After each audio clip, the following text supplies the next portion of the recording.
3 anos, 2 meses e 11 dias. Esse é o tempo que passei dormindo em colchonete no corredor do hospital, esquecendo o que era ter uma noite inteira de sono, abrindo mão de viagens, de relacionamentos, de aniversários, de tudo que uma mulher de 40 anos ainda sonha em viver. 3 anos, 2 meses e 11 dias cuidando da minha mãe sozinha. E no dia em que ela morreu, meu irmão apareceu na porta do hospital com um advogado e uma pasta cheia de documentos. Eu olhei para ele. Depois olhei para o advogado. Depois olhei para o relógio na parede do corredor. Faltavam exatamente 24 horas. Mas deixa eu te contar tudo desde o começo, porque essa história precisa ser contada com calma, do jeito certo, para que você entenda cada detalhe do que aconteceu. Minha mãe se chamava Dona Conceição, 68 anos, cabelos brancos que ela não deixava ninguém pintar, uma cozinha que cheirava a canela e cravo toda manhã de domingo, e uma dignidade que eu nunca vi em nenhuma outra pessoa na minha vida. Ela criou 2 filhos praticamente sozinha depois que meu pai foi embora quando eu tinha 12 anos, e meu irmão, o Rodrigo, tinha 9. Ela lavou roupa para fora, fez bolo para vender, deu aula particular de português para crianças do bairro e nunca, uma única vez, deixou de colocar comida na mesa ou de mandar a gente para a escola com o uniforme lavado. Eu cresci vendo essa mulher lutar. E prometi a mim mesma que um dia eu ia devolver tudo que ela deu para mim. O Rodrigo cresceu vendo a mesma coisa, mas tirou uma conclusão diferente. Quando a gente ficou adulto, eu fui para a enfermagem. Passei em concurso público, trabalhei em hospital público por 15 anos, depois fui para uma clínica particular. Nunca fiquei rica, mas me mantive.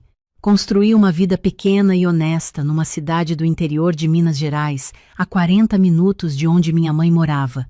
O Rodrigo foi para São Paulo com 22 anos dizendo que ia fazer a vida. Nos primeiros 2 anos ligava todo mês. Às vezes mandava um dinheiro pequeno para minha mãe. Depois as ligações foram ficando mais espaçadas. Depois viraram mensagem de WhatsApp no Natal e no aniversário dela. Depois, viraram só um emoji de coração no status do WhatsApp, quando ela postava alguma coisa. Minha mãe nunca reclamou do Rodrigo para mim, mas eu via nos olhos dela quando o assunto do filho aparecia. Tinha uma tristeza quieta ali, daquelas que a pessoa aprende a carregar sem fazer barulho. Quando ela teve o primeiro AVC, em março de 2021, eu estava no plantão. A vizinha dela, a dona Lourdes, me ligou às 2 da manhã, dizendo que tinha encontrado minha mãe caída no banheiro. Eu saí do hospital sem nem assinar o ponto de saída. Peguei o carro e fui. O Rodrigo, eu liguei 6 vezes no caminho. Ele atendeu na 4ª ligação, a voz grossa de quem acabou de acordar, e disse que ia ver o que podia fazer. Eu cheguei ao pronto-socorro com minha mãe ainda na maca de triagem. O Rodrigo chegou 11 dias depois, numa sexta-feira de tarde, com uma mala pequena e um sorriso de quem não tinha culpa de nada. Ficou 4 dias. Disse que o trabalho não deixava ele ficar mais. Eu não disse nada. Segurei o que eu tinha para dizer e fiquei olhando para o corredor do hospital enquanto ele se despedia da minha mãe com um abraço longo demais para compensar uma ausência curta demais. Depois que ele foi embora, minha mãe me pegou pela mão e disse: "Fernanda, você não precisa ficar com raiva por mim." Eu disse que não estava com raiva. Ela me olhou com aqueles olhos que conheciam todos os meus segredos desde que eu tinha 5 anos e disse: "Tá bom, minha filha." A gente não falou mais sobre o assunto. O segundo AVC veio 8 meses depois, mais forte que o primeiro. Dessa vez, minha mãe ficou com sequelas. A fala ficou arrastada. O lado direito do corpo perdeu parte da força, e o médico foi muito claro comigo. Ela não podia mais morar sozinha. Precisava de cuidado constante, de fisioterapia 3 vezes por semana, de acompanhamento neurológico mensal, de alguém que soubesse o que fazer numa emergência. Eu pedi transferência para o hospital da cidade dela. Consegui. Peguei as minhas coisas, fechei meu apartamento e fui morar na casa da minha mãe. Liguei para o Rodrigo para contar. Ele disse que era muita coisa para processar de uma vez, que ia pensar, que a gente conversava melhor no fim de semana. No fim de semana, ele não ligou. Eu liguei. Ele disse que estava num churrasco, que podia ser 3 anos, 2 meses e 11 dias. Esse é o tempo que passei dormindo em colchonete no corredor do hospital, esquecendo o que era ter uma noite inteira de sono, abrindo mão de viagens, de relacionamentos, de aniversários, de tudo que uma mulher de 40 anos ainda sonha em viver. 3 anos, 2 meses e 11 dias cuidando da minha mãe sozinha. E no dia em que ela morreu, meu irmão apareceu na porta do hospital com um advogado e uma pasta cheia de documentos. Eu olhei para ele. Depois olhei para o advogado. Depois olhei para o relógio na parede do corredor. Faltavam exatamente 24 horas. Mas deixa eu te contar tudo desde o começo, porque essa história precisa ser contada com calma, do jeito certo, para que você entenda cada detalhe do que aconteceu. Minha mãe se chamava Dona Conceição, 68 anos, cabelos brancos que ela não deixava ninguém pintar, uma cozinha que cheirava a canela e cravo toda manhã de domingo, e uma dignidade que eu nunca vi em nenhuma outra pessoa na minha vida. Ela criou 2 filhos praticamente sozinha depois que meu pai foi embora quando eu tinha 12 anos, e meu irmão, o Rodrigo, tinha 9. Ela lavou roupa para fora, fez bolo para vender, deu aula particular de português para crianças do bairro e nunca, uma única vez, deixou de colocar comida na mesa ou de mandar a gente para a escola com o uniforme lavado. Eu cresci vendo essa mulher lutar e prometi a mim mesma que um dia eu ia devolver tudo que ela deu para mim. O Rodrigo cresceu vendo a mesma coisa, mas tirou uma conclusão diferente. Quando a gente ficou adulto, eu fui para a enfermagem, passei em concurso público, trabalhei em hospital público por 15 anos, depois fui para uma clínica particular. Nunca fiquei rica, mas me mantive. Construí uma vida pequena e honesta numa cidade do interior de Minas Gerais, a 40 minutos de onde minha mãe morava. O Rodrigo foi para São Paulo com 22 anos dizendo que ia fazer a vida. Nos primeiros 2 anos ligava todo mês. Às vezes mandava um dinheiro pequeno para minha mãe. Depois as ligações foram ficando mais espaçadas. Depois viraram mensagem de WhatsApp no Natal e no aniversário dela. Depois viraram só um emoji de coração no status do WhatsApp quando ela postava alguma coisa. Minha mãe nunca reclamou do Rodrigo para mim, mas eu via nos olhos dela quando o assunto do filho aparecia. Tinha uma tristeza quieta ali, daquelas que a pessoa aprende a carregar sem fazer barulho. Quando ela teve o primeiro AVC, em março de 2021, eu estava no plantão. A vizinha dela, a dona Lourdes, me ligou às 2 da manhã, dizendo que tinha encontrado minha mãe caída no banheiro. Eu saí do hospital sem nem assinar o ponto de saída. Peguei o carro e fui. O Rodrigo, eu liguei 6 vezes no caminho. Ele atendeu na 4ª ligação, a voz grossa de quem acabou de acordar, e disse que ia ver o que podia fazer. Eu cheguei ao pronto-socorro com minha mãe ainda na maca de triagem. O Rodrigo chegou 11 dias depois, numa sexta-feira de tarde, com uma mala pequena e um sorriso de quem não tinha culpa de nada. Ficou 4 dias. Disse que o trabalho não deixava ele ficar mais. Eu não disse nada. Segurei o que eu tinha para dizer e fiquei olhando para o corredor do hospital enquanto ele se despedia da minha mãe com um abraço longo demais para compensar uma ausência curta demais. Depois que ele foi embora, minha mãe me pegou pela mão e disse: "Fernanda, você não precisa ficar com raiva por mim." Eu disse que não estava com raiva. Ela me olhou com aqueles olhos que conheciam todos os meus segredos desde que eu tinha 5 anos e disse: "Tá bom, minha filha." A gente não falou mais sobre o assunto. O segundo AVC veio 8 meses depois, mais forte que o primeiro. Dessa vez, minha mãe ficou com sequelas. A fala ficou arrastada. O lado direito do corpo perdeu parte da força, e o médico foi muito claro comigo. Ela não podia mais morar sozinha. Precisava de cuidado constante, de fisioterapia 3 vezes por semana, de acompanhamento neurológico mensal, de alguém que soubesse o que fazer numa emergência. Eu pedi transferência para o hospital da cidade dela. Consegui. Peguei as minhas coisas, fechei meu apartamento e fui morar na casa da minha mãe. Liguei para o Rodrigo para contar. Ele disse que era muita coisa para processar de uma vez, que ia pensar, que a gente conversava melhor no fim de semana. No fim de semana, ele não ligou.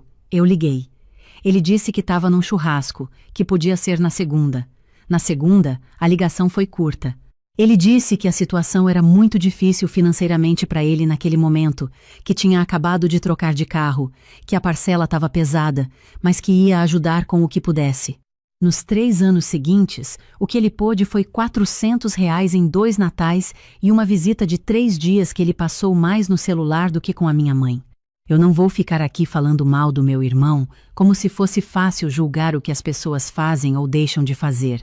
O que eu vou te dizer é o que eu vivi. E o que eu vivi foi o seguinte: eu acordava às 6 da manhã para ajudar minha mãe a se levantar, dar o banho, preparar o café com a consistência certa, porque ela tinha dificuldade para engolir líquido ralo depois do segundo AVC. Eu levava ela para a fisioterapia, conversava com o neurologista, administrava os remédios, aprendi a fazer exercícios com ela em casa, aprendi sobre nutrição para pessoa idosa com sequela neurológica, aprendi a ler os sinais do corpo dela antes que ela mesma soubesse que alguma coisa estava errada. Eu aprendi principalmente a estar presente, não de longe, não por mensagem, não em visita de 3 dias que serve mais para aliviar a consciência do que para ajudar de verdade. Presente de verdade, de corpo e alma, do tipo que cansa, do tipo que dói, do tipo que faz você olhar no espelho uma manhã e não reconhecer a mulher que está do outro lado, porque você passou tanto tempo cuidando de alguém que esqueceu de se cuidar. No último ano, a saúde da minha mãe foi declinando de forma que os médicos chamam de progressiva e esperada, mas que na vida real significa que você vai acordando todo dia, sabendo que aquela pessoa está indo embora e que não tem nada que você faça para segurar. Você só pode tornar a ida mais digna, mais suave, mais cercada de amor. E foi o que eu fiz. Em setembro do ano passado, numa quinta-feira de manhã, enquanto eu segurava a mão dela e cantarolava uma música que ela gostava quando a gente era criança, minha mãe fechou os olhos pela última vez.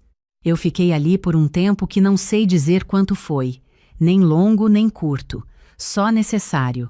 Depois eu peguei o celular e liguei para o Rodrigo. Ele atendeu no segundo toque.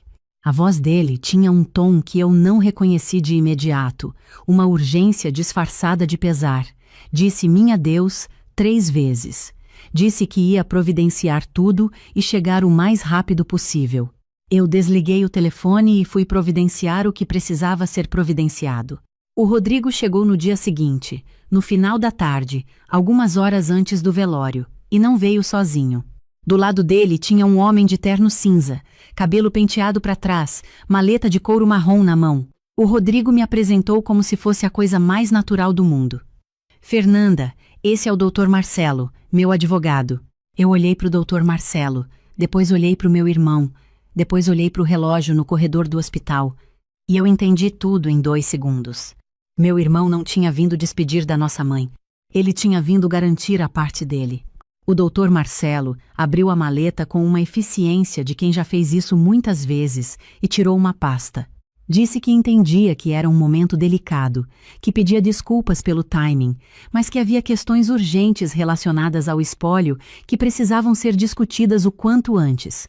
Disse que a casa da minha mãe, avaliada em aproximadamente R$ 380 mil, mais os bens móveis e uma caderneta de poupança, totalizavam um patrimônio que, por lei, deveria ser dividido em partes iguais entre os herdeiros. Disse isso com uma voz calma, profissional, como se estivesse lendo uma lista de compras. Eu olhei para a pasta que ele segurava, olhei para o meu irmão, que tinha os olhos desviados para um ponto na parede atrás de mim, e eu senti alguma coisa acontecer dentro de mim que não foi raiva. Raiva eu esperava. O que eu senti foi mais frio que isso, mais limpo, foi clareza. Eu olhei para o Dr. Marcelo e disse: "O senhor pode me dar o seu cartão?" Ele pareceu ligeiramente surpreso, mas tirou um cartão da maleta e me entregou. Eu peguei o cartão, coloquei no bolso do jaleco, olhei para o meu irmão nos olhos pela primeira vez desde que ele tinha chegado e disse: "Agora a nossa mãe ainda está aqui. Amanhã a gente enterra ela.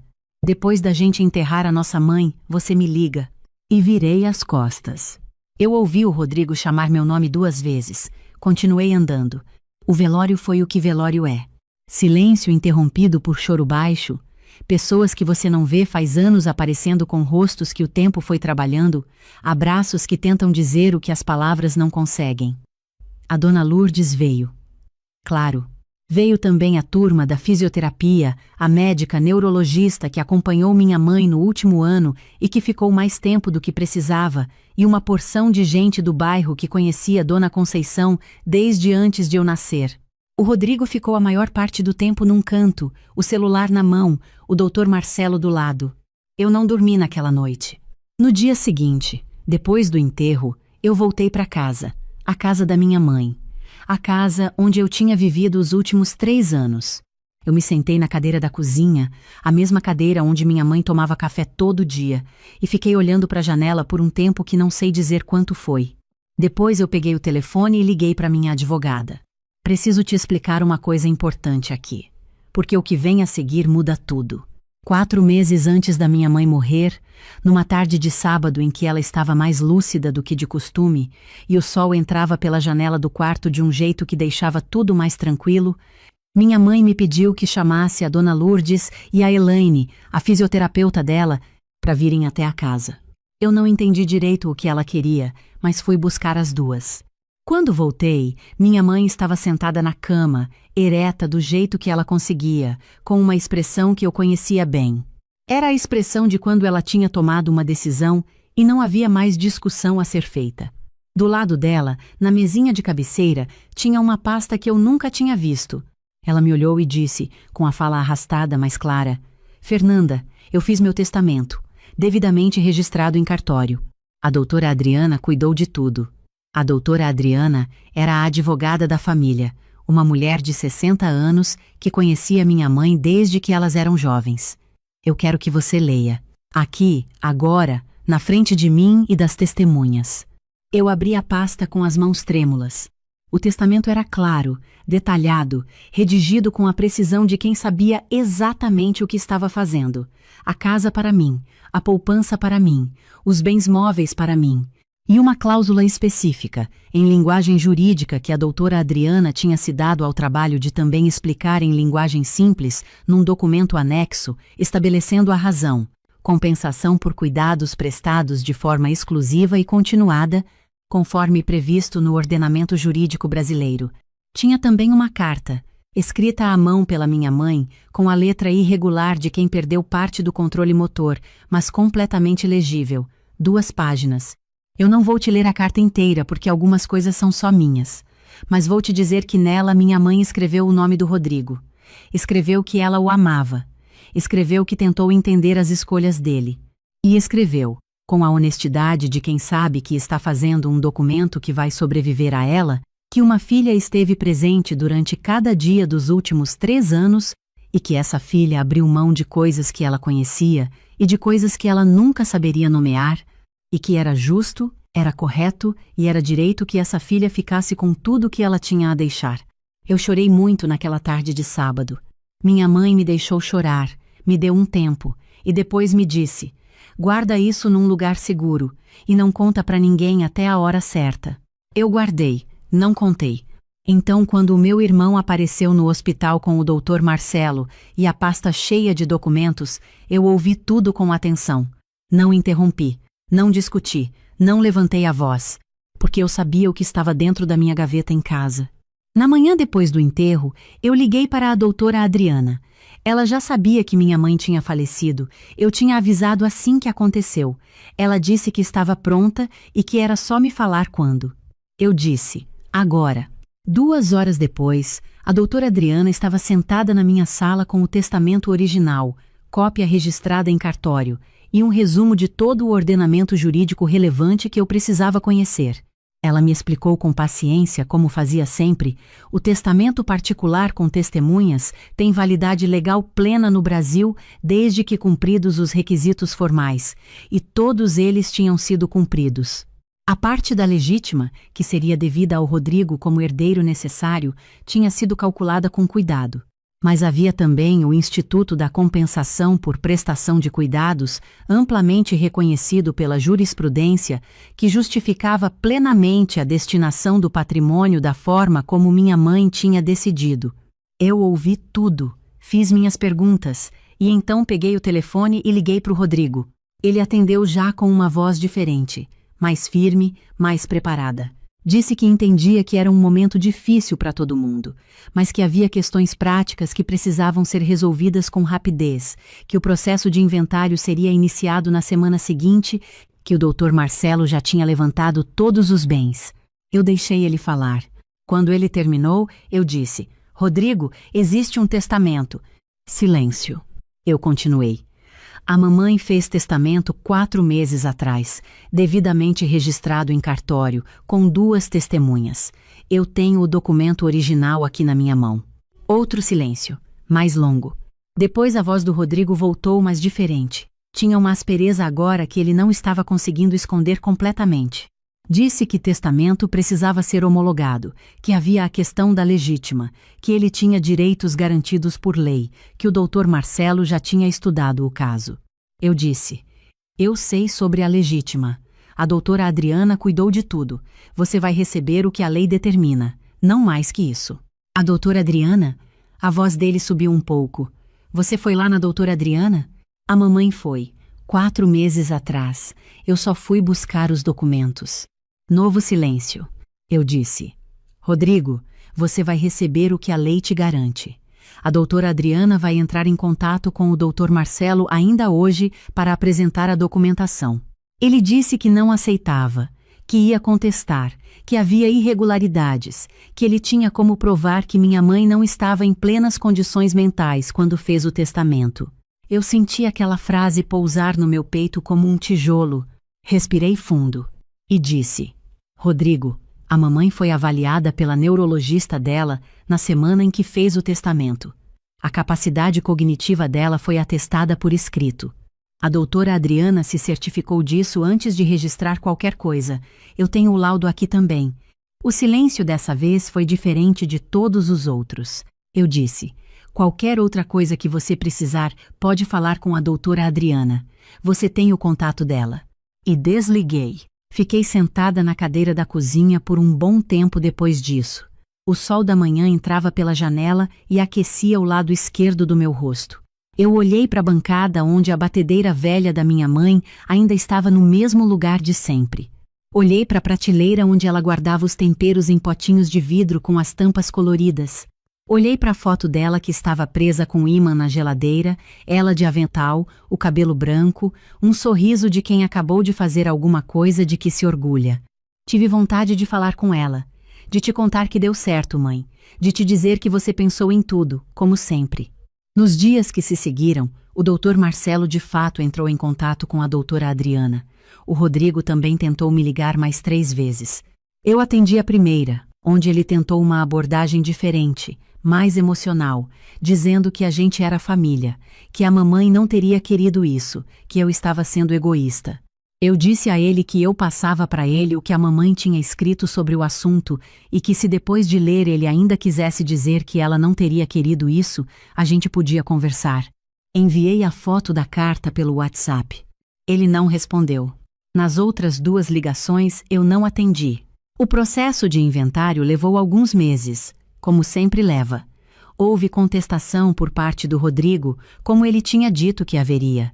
O juiz analisou o testamento, o laudo neurológico, o registro em cartório, os documentos que comprovavam minha residência na casa durante os 3 anos de cuidado, os relatórios médicos, os recibos de fisioterapia, a declaração da doutora Adriana. Analisou tudo. A sentença saiu numa quarta-feira de manhã. Eu estava na clínica quando a doutora Adriana me ligou. Ela não precisou dizer muita coisa. O tom da voz dela já dizia: o testamento foi homologado integralmente. O Rodrigo recebeu o percentual mínimo garantido pela legítima, conforme a lei, e arcou com as custas processuais da contestação que ele mesmo tinha iniciado. Eu sentei numa das cadeiras da sala de espera da clínica, no meu intervalo, e fiquei olhando para o teto por uns 2 minutos. Uma das técnicas de enfermagem passou e me perguntou se eu estava bem. Eu disse que estava, e estava. De um jeito que é difícil de explicar, mas que eu vou tentar. Não era felicidade, exatamente. Não era nem aquele alívio enorme que a gente imagina que vai sentir quando uma situação difícil se resolve. Era mais simples do que isso. Era a sensação de que a conta tinha fechado, de que cada madrugada acordada, cada consulta, cada exercício de fisioterapia Eu estava regando as plantas da varanda quando ouvi a campainha. Era uma terça-feira à tarde, quase 6 horas, e meu marido tinha me mandado mensagem mais cedo dizendo que chegaria tarde por causa de uma reunião. Eu não estava esperando ninguém. Abri a porta e minha cunhada estava parada no corredor com 2 malas grandes, uma mochila nas costas e aquela expressão de quem chorou no carro mas secou o rosto antes de subir. Ela tem 36 anos, cabelo cacheado que ela sempre prende quando está nervosa, e é o tipo de pessoa que preenche qualquer ambiente que entra, não por mal, mas porque ela simplesmente não sabe ocupar pouco espaço. Posso ficar alguns dias? Ela disse. Eu olhei para as 2 malas. Entre, eu disse. Ela entrou, colocou as malas no canto da sala, foi direto para o sofá e ficou olhando para o chão. Eu fechei a porta, fui até a cozinha, coloquei água para ferver. Quando você não sabe o que dizer, o movimento das mãos ajuda. Aprendi isso cedo. Ela me contou que o marido dela tinha pedido para conversar no domingo, que a conversa tinha durado 4 horas, que no final dessa conversa ele tinha dito que precisava de espaço, que ele ficaria no apartamento deles e que ela poderia ficar com a família enquanto decidiam o que fazer. A família, ela repetiu com uma risada sem graça, como se eu tivesse escolhido onde ir. Eu servi o chá, sentei na cadeira em frente a ela, esperei. Só por alguns dias, ela disse de novo, até eu conseguir pensar direito. Eu tenho 40 anos, tenho uma filha de 8. Um apartamento que a gente comprou quando ela ainda engatinhava, um trabalho que exige de mim mais do que eu mostro para a maioria das pessoas, e uma rotina que eu construí tijolo por tijolo durante anos porque aprendi que rotina não é prisão, é estrutura. E sem estrutura eu me perco. Eu também tenho um casamento de 14 anos com o irmão dela. Alguns dias é uma expressão bonita, quase sempre quer dizer outra coisa. Claro que pode ficar, eu disse. E era verdade. Ela era minha cunhada. Estava em pedaços. E naquele momento a resposta honesta era essa. Só que no mesmo segundo eu pensei, preciso ligar para o meu marido antes que ela ligue para ele. Ele atendeu no segundo toque. Contei o que tinha acontecido. Ele ficou em silêncio por um momento, depois disse que era claro que ela podia ficar, que era a irmã dele, que ele ia chegar mais cedo. Quanto tempo você acha? Eu perguntei. Fernanda, ela acabou de chegar. Eu sei. Estou perguntando o que você acha. Silêncio de novo. Umas 2 semanas? Até ela se organizar? 2 semanas. Eu olhei pela janela da cozinha para o jardim lá embaixo. A mangueira estava parada, sem vento. Contei mentalmente. 14 dias. Café da manhã com outra pessoa na mesa. Minha filha com a rotina quebrada por uma adulta em crise emocional dentro de casa. Meu quarto de escritório que eu uso nas sextas-feiras para trabalhar em casa, que é o único quarto disponível além do da minha filha. Tudo bem, eu disse. Você tem certeza? Tenho, eu disse. Tinha. Mas tinha de um jeito que precisava de mais alguns minutos para se assentar. Quando desliguei, minha cunhada estava na sala com o celular na mão, o polegar passando pela tela sem realmente ver nada. Eu fui até o quarto de hóspedes, tirei as caixas que eu guardo ali, abri espaço no armário, dobrei uma toalha limpa, coloquei em cima da cama. Não fiz isso por ela. Fiz porque eu preciso de movimento quando estou processando alguma coisa. Cada caixa que eu carregava para o corredor era um segundo a mais para organizar o que eu sentia. O que eu sentia não era raiva. Era aquela sensação específica de quando a sua vida está prestes a ficar um tamanho menor por um tempo, e você sabe disso, e você aceitou, mas o seu corpo ainda está tentando entender onde vai guardar o que sobra. Meu marido chegou às 8. Abraçou a irmã. Ficaram sentados na sala conversando baixo enquanto eu colocava minha filha para dormir. Ouvi a voz dela através da parede, não as palavras, só o tom.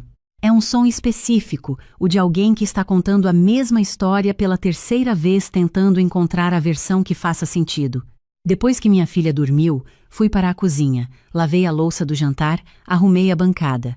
Meu marido apareceu na porta. Ela está melhor, ele disse. Fico feliz. Obrigado por ter deixado ela entrar. Eu virei, olhei para ele. Ela é sua irmã. Claro que eu deixei ela entrar. Fiz uma pausa. Mas preciso que a gente converse sobre como isso vai funcionar. Ele cruzou os braços, não de defesa, de atenção. Pode falar. Não agora. Ela está na sala e eu não quero que ela ouça. Amanhã, quando ela sair para resolver as coisas dela. Ele assentiu. Foi para a sala.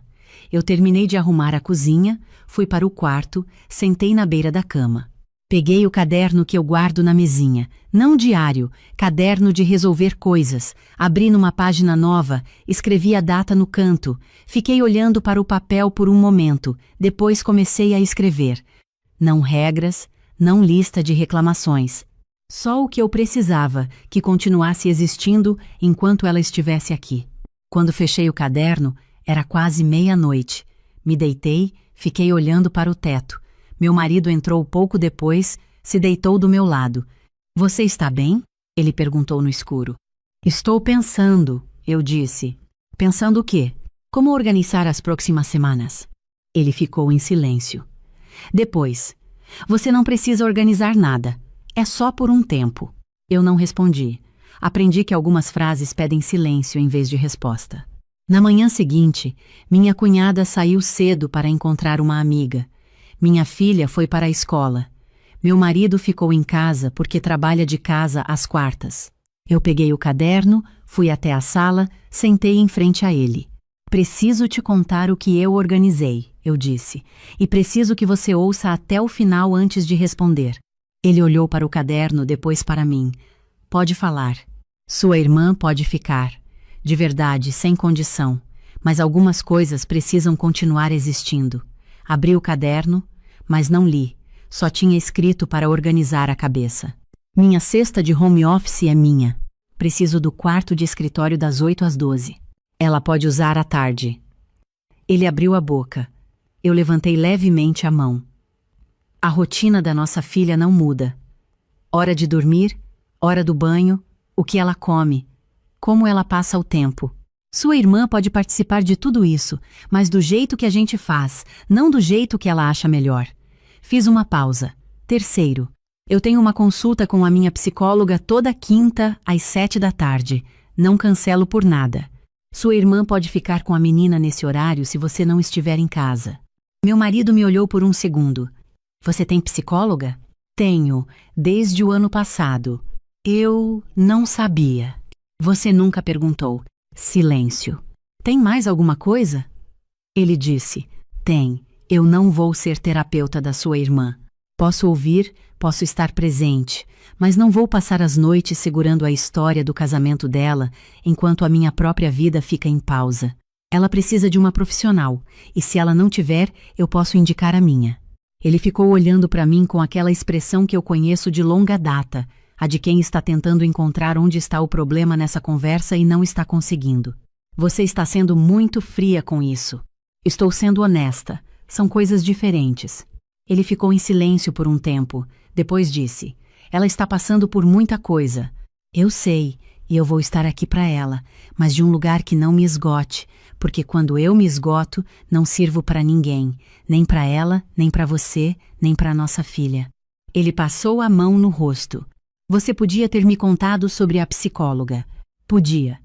E você podia ter me perguntado como eu estava no ano passado quando eu claramente não estava bem. A gente tem algumas contas a acertar, e esse não é o momento. O momento é esse, agora, sobre a sua irmã. Ele ficou olhando para o chão. O que você quer que eu faça? Quero que você converse com ela. Que deixe claro que esta é a nossa casa, que ela é bem-vinda, mas que tem uma organização que funciona pra gente, que sai melhor da sua boca do que da minha.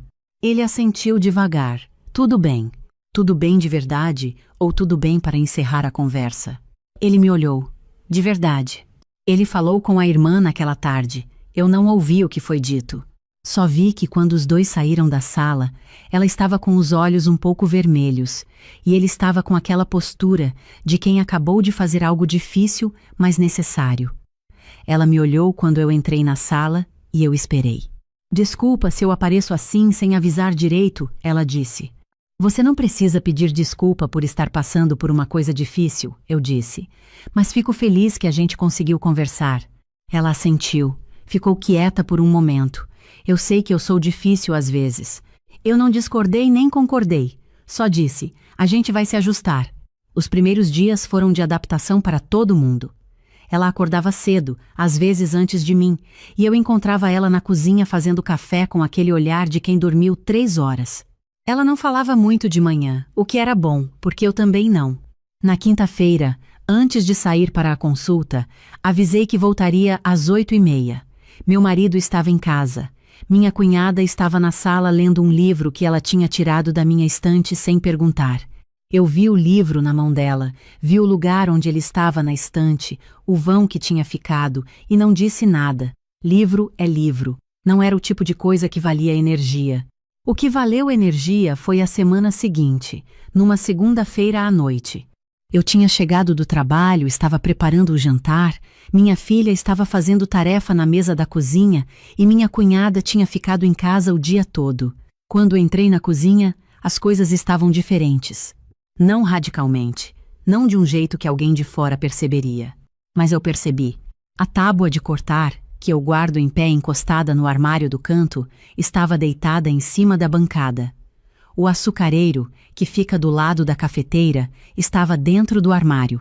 O escorredor de louça tinha sido girado 180 graus, o que parece um detalhe idiota, mas eu uso o lado esquerdo porque sou canhota, e agora estava ao contrário.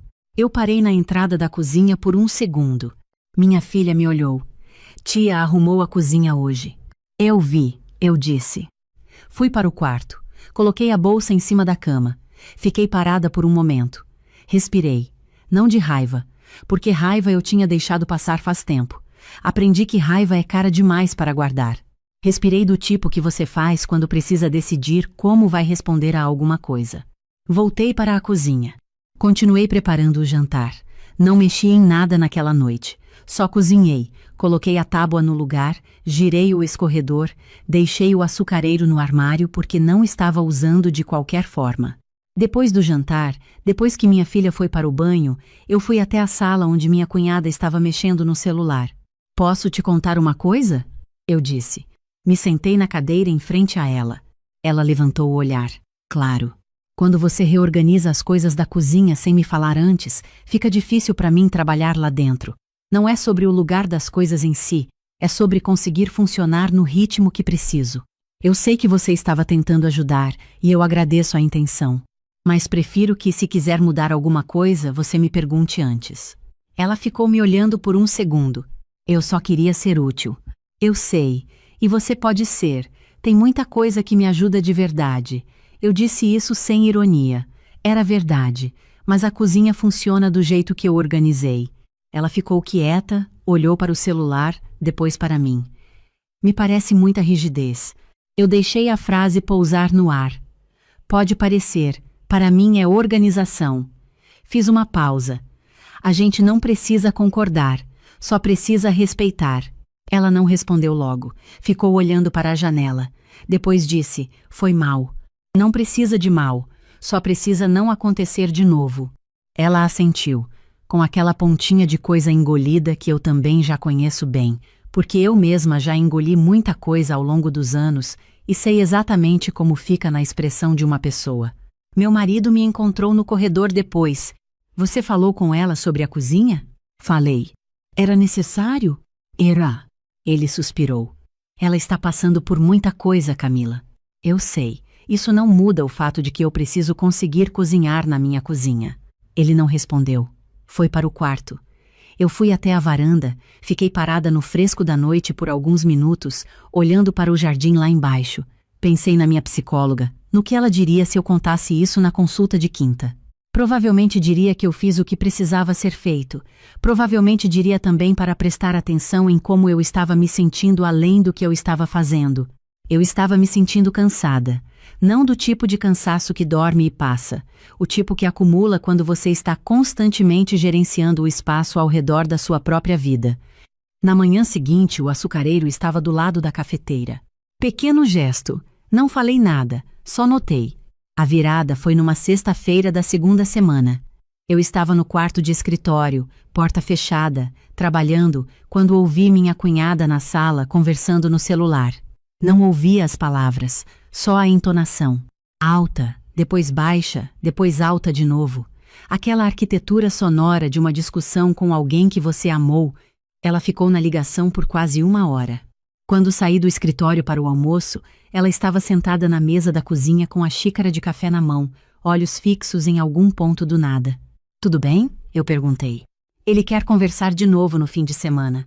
Eu fui até a geladeira, abri, fiquei olhando para dentro por 1 segundo, sem realmente ver nada. Esse gesto que a gente faz quando precisa de um momento para decidir como vai responder. O que você quer fazer? Eu disse. Ela olhou para mim com uma expressão de quem esperava que eu dissesse o que ela devia fazer. Não sei. Ela disse. Eu fechei a geladeira, sentei na banqueta em frente a ela. Você tem falado com alguém, profissionalmente? Não. Quer que eu te passe o contato de alguém? Ela balançou a cabeça devagar. Acho que sim. Mandei a mensagem para ela ainda naquela tarde, o contato de uma psicóloga que minha própria terapeuta tinha indicado uma vez para uma situação assim. Ela agradeceu com um emoji de coração. Pequeno, mas era um passo. Naquela noite, pela primeira vez desde que ela tinha chegado, ela perguntou se podia me ajudar a preparar o jantar. Pode, eu disse. Você sabe fazer arroz? Sei. A medida é essa aqui. Mostrei o copo que eu uso. E o fogo fico no médio, não no alto. Ela fez o arroz. Ficou bom. Janamos os 4. Minha filha contou uma história do colégio que não tinha começo nem fim e que todo mundo fingiu entender. Minha cunhada riu de verdade pela primeira vez em dias. Depois do jantar, enquanto eu lavava a louça, ela ficou do meu lado secando. A gente ficou em silêncio por um tempo, um silêncio que não pesava. Você é diferente do que eu pensava, ela disse. Diferente como? Quando meu irmão começou a namorar com você, eu achei que você era fria. Eu continuei lavando a louça. E agora? Agora acho que você é honesta, que é diferente. Eu enxaguei uma panela, coloquei no escorredor. Demorei para aprender isso. Achei por muito tempo que ser honesta era o mesmo que ser difícil. Ela ficou em silêncio por um momento. Eu deixo as pessoas fazerem muita coisa comigo. Oi, Zai. Como você aprendeu a não deixar? Eu pensei na resposta por 1 segundo. Aprendi que quando a gente deixa, não é bondade, é ansiedade. A gente deixa porque tem medo do que acontece se não deixar. E quando você percebe isso, fica mais fácil escolher de outro lugar. Ela ficou olhando para o prato que estava secando, com aquela expressão de quem está guardando alguma coisa para pensar mais tarde. Você devia ter sido terapeuta, ela disse. Tenho uma boa, eu disse, e as duas rimos. No sábado de manhã, minha cunhada saiu para encontrar o marido. Eu não perguntei onde iam nem o que iam conversar. Só disse que o jantar seria às 7, se ela quisesse estar de volta. Ela voltou às 5, com aquele ar de quem saiu de uma conversa que tirou mais do que colocou, mas que era necessária de qualquer forma. Subiu direto para o quarto de hóspedes. Eu deixei. Minha filha perguntou na hora do jantar por que a tia estava triste. Ela está resolvendo algumas coisas difíceis, eu disse. Quando adulto resolve coisa difícil, fica assim? Às vezes. Você fica assim? Eu olhei para ela. 8 anos. Olhos que perguntam de verdade. Às vezes fico, mas sempre passa. Ela assentiu, voltou para o prato. Meu marido me olhou por cima da mesa com uma expressão que eu não soube ler na hora, mas que guardei para decifrar mais tarde. Na terça da 3ª semana, minha cunhada foi à primeira consulta com a psicóloga. Ela me avisou antes de sair, com uma formalidade estranha, como se estivesse pedindo permissão para cuidar de si mesma. Não precisa me avisar, eu disse, mas fico feliz que você vai. Ela foi.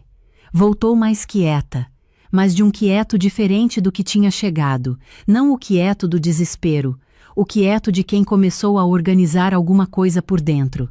Naquela noite, meu marido e eu ficamos na varanda depois que todo mundo dormiu. Ele com uma cerveja, eu com água, a rua lá embaixo quieta. Ela parece melhor, ele disse. Parece. Você está bem? Eu pensei na pergunta de verdade antes de responder. Estou cansada. Mas bem, cansada de quê? De gerir mais do que é meu. Eu disse sem acusação. Não é sobre ela. É sobre como eu funciono quando tem alguém novo dentro de casa. Fico em alerta constante, ajustando, observando, é esgotante. Ele ficou olhando para a árvore no jardim. Eu podia ter gerido mais. Podia. Eu deixei para você. Deixou. Ele virou para mim. Você ia me dizer isso ou ia engolir? Estou dizendo agora. Só porque eu perguntei. Sim, mas eu teria dito logo de qualquer forma. Aprendi a não guardar essas coisas por muito tempo. Ele ficou em silêncio por um momento. Quando foi que você aprendeu isso? Ao longo de 14 anos de casamento. Ele fez uma expressão que era ao mesmo tempo um sorriso e um reconhecimento. Eu deveria perguntar mais. Como você está? Deveria. Vou tentar. Eu sei que vai. Ficamos em silêncio por um tempo. Um silêncio que não era vazio. Era do tipo que fica depois que as coisas importantes foram ditas e não precisam mais de palavras. Ela vai ficar mais quanto tempo você acha? Ele disse. Mais uma semana, talvez. Ela está olhando o apartamento para alugar temporariamente. Ele assentiu. Você acha que eles vão se separar de vez? Não sei, e não é meu para saber. Ele olhou para mim. Você realmente consegue não carregar as coisas dos outros? Não consigo. Carrego. Só aprendi a colocar no chão quando fica pesado demais. Ele ficou olhando para o jardim de novo. A mangueira balançava levemente com o vento da noite. Na quinta-feira da última semana, depois da minha consulta, voltei para casa e encontrei minha cunhada na cozinha fazendo um bolo. Não qualquer bolo, o bolo de laranja que a mãe deles fazia quando eram crianças, com aquela casca de laranja ralada na massa que deixa a cozinha com um cheiro específico. Ela estava com o avental amarrado na cintura, cabelo preso do jeito que ela prende quando está nervosa, mas a expressão era diferente, concentrada, presente. Posso usar sua batedeira? Ela perguntou. Já estava usando, eu disse com um meio sorriso. Ela fez uma careta de quem acabou de perceber o que tinha feito. Desculpa, posso usar? Pode. Ficamos as duas na cozinha por um tempo. Ela fazendo o bolo, eu separando as coisas para o jantar. Não foi perfeito, porque ela ocupa muito espaço quando está num ambiente. Pega as coisas e deixa em outro lugar. Abre armário e não fecha, e eu fui atrás, fechando e reorganizando sem comentar, porque algumas coisas valem conversa e outras não. E eu já aprendi a diferença. Você sabe como foi o bolo de ontem na consulta? Ela disse de repente. Como? A terapeuta me perguntou o que eu precisava. Não o que eu queria que o meu marido fizesse. O que eu precisava. Ela parou de mexer a massa por um segundo. Eu não soube responder. Eu continuei picando a cenoura. E agora? Agora estou pensando. Ela voltou para a batedeira. Você sabe o que você precisa? Geralmente sim. Como você aprendeu? Eu pensei por um momento. Fui aprendendo a prestar atenção no que me pesa e no que me alivia. Quando alguma coisa pesa toda vez, é sinal que tem algo ali que precisa de ajuste. Quando alivia, eu guardo mais daquilo. Ela ficou em silêncio, mexendo na massa, com aquela expressão de quem está trazendo uma ideia nova para o corpo. O bolo ficou pronto antes do jantar. Minha filha provou ainda quente e disse que era o melhor bolo que ela tinha comido na vida, o que ela diz para todo bolo, mas dessa vez parecia verdade. Meu marido chegou em casa e cheirou o ar da cozinha com aquela expressão de quem foi transportado para a infância em 2 segundos. Olhou para a irmã. Ela encolheu os ombros como uma criança que fez algo bom, mas não sabe como receber o elogio. Jantamos juntos. A conversa foi boa, não sobre casamento nem sobre separação, sobre outras coisas, sobre uma série que meu marido estava assistindo, sobre um passeio que minha filha queria fazer no fim de semana, sobre a cidade onde a mãe deles cresceu e que minha cunhada estava pensando em visitar. Depois do jantar, enquanto eu colocava minha filha para dormir, ouvi minha cunhada e meu marido conversando na sala. O tom era diferente das outras noites, mais leve. O tipo de conversa de irmão e irmã que não precisa resolver nada, só estar junto. Quando saí do quarto da minha filha, eles estavam rindo de algo. Eu fui para a cozinha, tomei água, fui para a varanda por uns minutos. Pensei em quanto tinha custado aquelas 3 semanas. Não em dinheiro nem em trabalho, mas naquela moeda invisível que a gente gasta quando vive em constante ajuste com outra pessoa dentro do seu espaço. Pensei em todas as vezes que eu tinha fechado o armário em silêncio, recolocado coisas nos lugares, escolhido o que era conversa e o que era deixar passar. Pensei nas consultas de quinta que eu não tinha cancelado, nas manhãs de sexta que eu tinha guardado para mim. Pensei que antigamente eu teria feito tudo isso calada e depois teria ficado ressentida, e o ressentimento teria virado uma nuvem baixa sobre o casamento, sobre a relação com a minha cunhada, sobre tudo. Não era mais essa mulher. Não porque virei outra, mas porque aprendi que dizer o que você precisa não é egoísmo, é honestidade. E honestidade bem aplicada poupa todo mundo de muito sofrimento desnecessário. Na sexta à tarde, minha cunhada me chamou na sala. Encontrei um apartamento para alugar por 3 meses, ela disse. Assino na segunda. Como você está se sentindo com isso? Ela pensou por um segundo, assustada, mas também aliviada. É esquisito sentir as duas coisas ao mesmo tempo. Não é esquisito, é honesto. Ela ficou me olhando por um momento. Você me disse uma vez que levou tempo para aprender a ser honesta. Levei. O que aconteceu que te ensinou? Eu pensei nessa resposta com cuidado. Fui ficando mais velha e percebendo que os anos que eu tinha pela frente eram mais curtos do que os que estavam atrás. E que eu não queria gastar nenhum deles me fazendo menor do que sou, para que os outros se sentissem maiores. Ela ficou em silêncio, olhou para as mãos. Eu faço isso, ela disse baixinho. Me faço menor. Eu sei, vi durante essas semanas. Ela me olhou. Você podia ter me dito. Não era meu lugar. Era seu para descobrir. Ela assentiu devagar. Ficou quieta por um momento, depois disse. Obrigada por ter me deixado ficar. Fico feliz que você ficou, eu disse. E era verdade do jeito complicado e real que as verdades costumam ser. No sábado de manhã, ela fez as malas. Minha filha foi até o quarto de hóspedes pelo menos 4 vezes perguntar se ela precisava de ajuda, o que na prática significava sentar na cama e observar. Minha cunhada foi tendo aquela paciência que aparece às vezes nas pessoas quando estão passando por algo difícil e de repente a presença de uma criança parece o único antídoto que funciona de verdade. Meu marido carregou as malas até o carro. Eu fui até a porta com ela. Ela parou no corredor, me olhou. Posso te dizer uma coisa? Ela disse. Pode. Quando meu irmão te trouxe para conhecer a família, eu torci o nariz. Você parecia muito certinha, muito no controle de tudo, sabe? Aquele tipo de pessoa que não deixa entrar. Eu esperei. Mas acho que eu confundi controle com limite. Você não é fechada. Você só sabe onde começa e onde termina. Ela fez uma pausa. Eu ainda não sei onde eu começo e onde termino. Você vai aprender, eu disse. Está aprendendo agora. Ela me abraçou. Foi um abraço de verdade. Não o tipo educado de quem está cumprindo o protocolo, o tipo de quem está reconhecendo alguma coisa. Quando ela saiu, fechei a porta, fiquei parada no corredor por um momento. Meu marido voltou depois de deixar ela no carro, encostou na parede do corredor, me olhou. Você está bem? Ele disse. Estou, eu disse. E estava. De um jeito limpo. Você foi muito melhor nisso tudo do que eu, ele disse. Você foi melhor em algumas partes.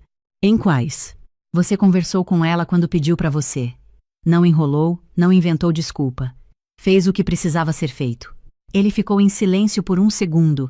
Aprendi com você. Está aprendendo. Eu corrigi. Ainda tem muito. Ele sorriu, o tipo de sorriso que aparece quando alguma coisa é verdade e a pessoa sabe. Minha filha apareceu no corredor com o cabelo despenteado e um livro na mão. A gente pode ir ao parque hoje? Pode, eu disse. Ela correu para o quarto buscar o tênis. Meu marido foi atrás para ajudá-la. Eu fui até a cozinha, abri o armário, peguei o açucareiro, coloquei do lado da cafeteira, onde sempre fica. Fiz o café.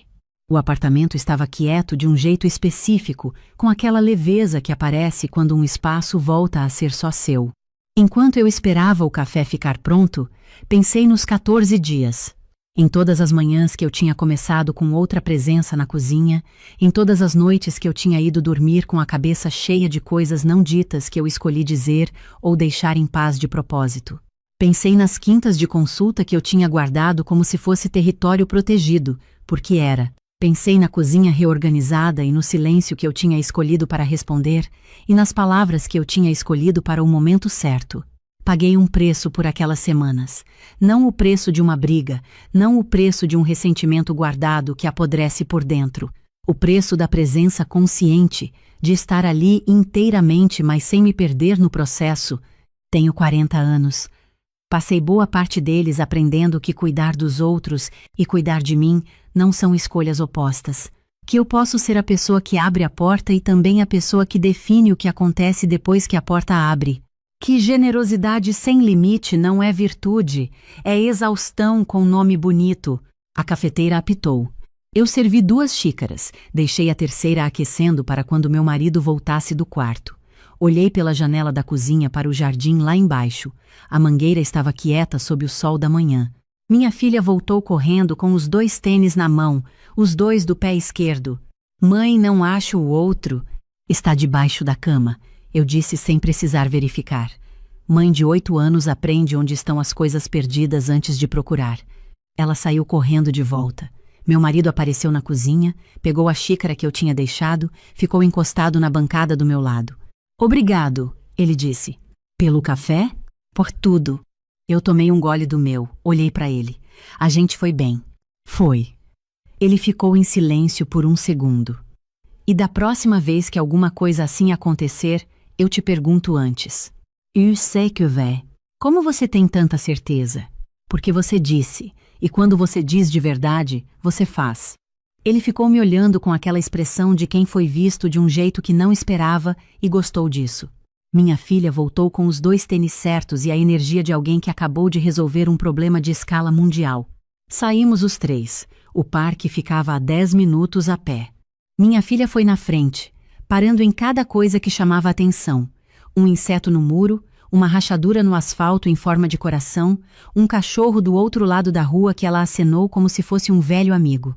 Meu marido e eu fomos atrás, no ritmo que a gente tem quando não precisa apressar nada. E eu pensei que isso, aquele ritmo, aquela manhã, aquele apartamento que tinha voltado a ser só nosso, tinha custado exatamente o preço certo. Não de guerra, não de silêncio acumulado. O preço de saber o que você precisa e dizer em voz alta, com clareza, sem precisar que ninguém te dê permissão para isso. Tenho 40 anos. E só agora estou aprendendo que a versão de mim que sabe onde começa e onde termina é a mesma versão que consegue deixar entrar sem se perder no processo. É pouca coisa e é tudo ao mesmo tempo.